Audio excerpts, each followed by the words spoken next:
বিসমিল্লাহির রহমানির রহিম। আসসালামু আলাইকুম। এখন আলোচনা করব মামলুক ইতিহাসে শাজারউদ্দারের কি ভূমিকা ছিল, অথবা তার মামলুক ইতিহাসে শাজারউদ্দারের ভূমিকাকে একটা মূল্যায়ন করার একটা আলোচনা।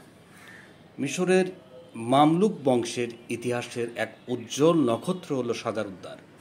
সামান্য কৃতদাস হতে স্বীয় যোগ্যতা ও মেধার বলে মামলুক বংশ প্রতিষ্ঠা করে মামলুক ইতিহাসে চিরস্মরণীয় হয়ে আছেন। তিনিই একমাত্র মুসলিম মহিলা যিনি মিশরের সিংহাসনে প্রথম আরোহণ করে এক নতুন বংশ প্রতিষ্ঠা করেন।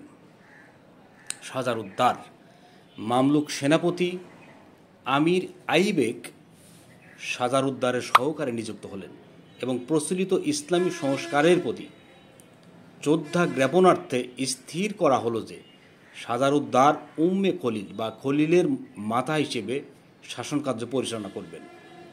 শাজারউদ্দার ছিলেন সর্বপ্রথম মুসলিম এবং ক্লিওপেট্রা ও জেনোবিয়ার পর তৃতীয় মহিলা যিনি মিশরের সিংহাসনে আরোহণ করার সৌভাগ্য লাভ করেছিলেন।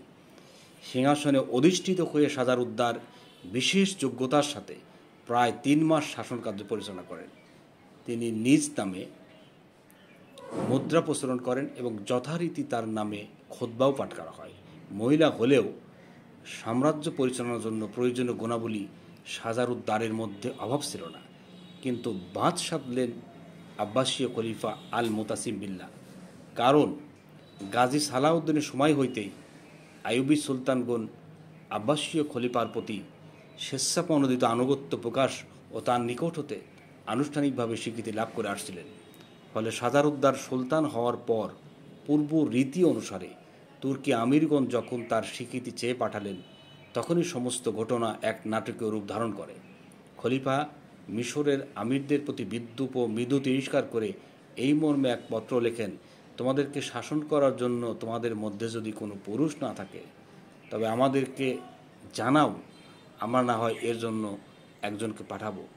মামলুক আমিরগণ খলিফার এই পত্রে ভীষণভাবে অপমান বোধ করলেন এবং তারা শাজারউদ্দারকে সিংহাসনচ্যুত করে প্রধান সেনাপতি আইবেককে তার স্থলাভিষিক্ত করেন।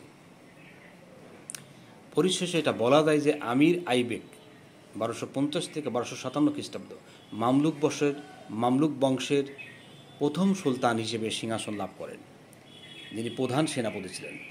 অবস্থা বেগতিক দেখে সচতুর ও কুচক্রী শাজারউদ্দার সুলতান আইবেককে বিবাহ করলেন এবং রাজ ক্ষমতার অংশীদার হয়ে বসলেন।